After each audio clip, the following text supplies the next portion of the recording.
Perkenalkan, nama saya Alia Cahyani dari kelas 10 MIPA 1. Perkenalkan, nama saya Naswa Nurjana dari kelas 10 MIPA 1.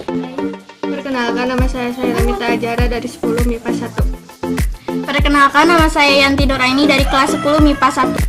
Perkenalkan, nama saya Siti Salsa Fitriani Toibah dari kelas 10 MIPA 1. Perkenalkan, nama saya Siti Hana Maruya dari kelas 10 MIPA 1.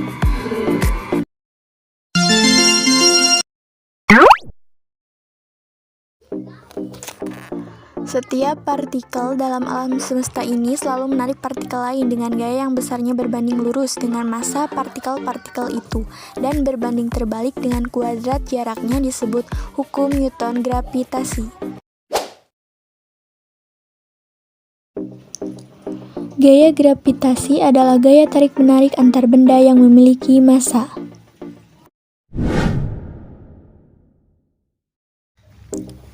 Medan gravitasi adalah ruang yang masih dipengaruhi oleh gaya gravitasi. Besaran yang menyatakan medan gravitasi disebut kuat medan gravitasi yang dilambangkan dengan huruf G kecil, yaitu gaya gravitasi tiap satuan massa. Kuat medan gravitasi G kecil pada titik apapun dalam suatu ruang didefinisikan sebagai gaya gravitasi, yaitu F per satuan massa pada bermassa uji yang dilambangkan dengan huruf M. Perhatikan gambar berikut. Dalam gambar dapat disimpulkan bahwa garis kerja kuat medan gravitasi terletak pada satu garis hubung yang menghubungkan titik kerja dan pusat massa sumber benda, dan arahnya selalu menuju ke pusat massa sumber benda. Berdasarkan analisa tersebut, dapat disimpulkan bahwa medan gravitasi sama dengan percepatan gravitasi. Sehingga berdasarkan penjelasan tadi akan diperoleh G sama dengan Gm per R kuadrat. Satelit adalah benda-benda langit yang mengitari planet dengan ukuran yang lebih kecil dari planet tersebut. Satelit dibagi menjadi dua, yaitu satelit alamiah, misalnya bulan, dan satelit buatan, misalnya satelit palapa. Pada satelit berlaku gaya sentripetal atau gaya Fs dan gaya gravitasi atau gaya Fg. Gaya sentripetal atau gaya Fs merupakan gaya yang bekerja pada benda yang bergerak melingkar dan arahnya selalu menuju ke pusat rotasi.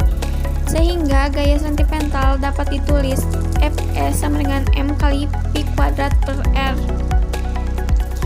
Jika massa satelit adalah M, bergerak mengitari bumi planet dengan laju linear Ps dan berjarak R dari pusat bumi, maka gaya sentripetal pada satelit dapat ditulis Fs sama dengan M kali Ps kuadrat per R.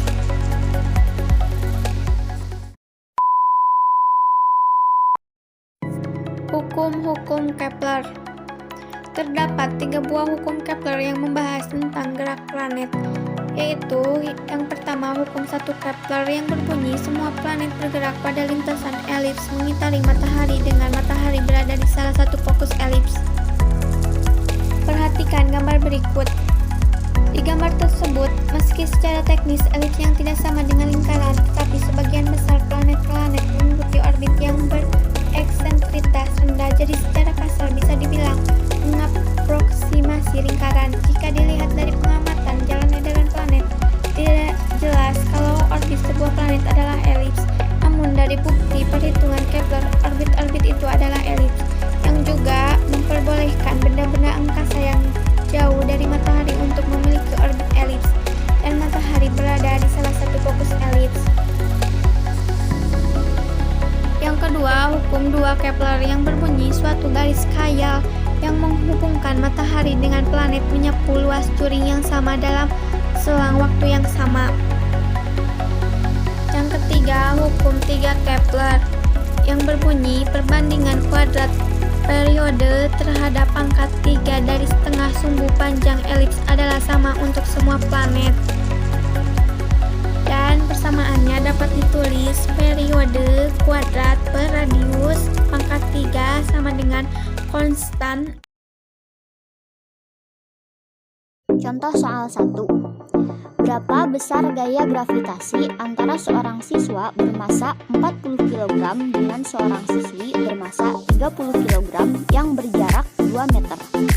Diketahui konstanta gravitasi umum sama dengan 6,67 dikali 10 pangkat negatif 11 Newton dikali meter kuadrat per kilogram kuadrat. Diketahui M1-nya 40, M2 30, jaraknya itu 2 meter, konstantanya 6,67 dikali 10 pangkat negatif 11. Maka bisa kita selesaikan dengan menggunakan rumus F sama dengan G M1 dikali M2 per R kuadrat.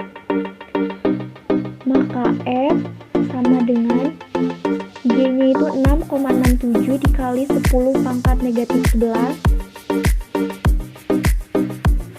M1-nya 40 dikali 30 dikali M2 per R. R itu 2. R itu 2 pangkat 2 sama dengan 4 berarti. 4. Maka F di sini sama dengan 6.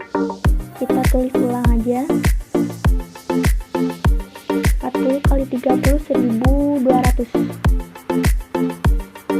per 4. Bilangan atau angka 10 ini kita pindah ruaskan ke belakang, maka akan menjadi 3 kali ya, 3 kali 8, 10 pangkat negatif 8. Nah, 6,67 kita kalikan 1200, hasilnya 80,04 per 4 dibagi, berarti kita bagi hasilnya 20,01 dikali 10 pangkat negatif 8, atau juga bisa ditulis 2 kali 10 pangkat negatif 8. Dua buah planet P dan Q mengorbit matahari. Apabila perbandingan antara jarak planet P dan planet Q ke matahari adalah 4:9 dan periode planet P mengelilingi matahari 24 hari, maka periode planet Q-nya itu adalah, diketahui jarak RP banding jarak RQ itu sama dengan 4:9. Nah, periode P-nya itu 24 hari. Nah, yang ditanya periode Q. Bisa kita jawab dengan menggunakan rumus TQ per periode P pangkat 2 sama dengan RQ per RP pangkat 3. Nah, pangkat 3, TQ-nya kita tulis ulang ya, per 24 atau periode P-nya itu. Pangkat 2 sama dengan RQ-nya 9, RP-nya itu 4, pangkat 3. TQ ditulis ulang, 24 pangkat 2 itu sama dengan 576, 9 pangkat 3-nya itu 729, 4 pangkat 3 64. 576 kita kalikan dengan 729, hasilnya 419.904. Nah, kita bagi 64. Nah, hasilnya 6.561. 6.561 kita akar kuadratkan ya, akar kuadrat dari 6.561 itu sama dengan 81.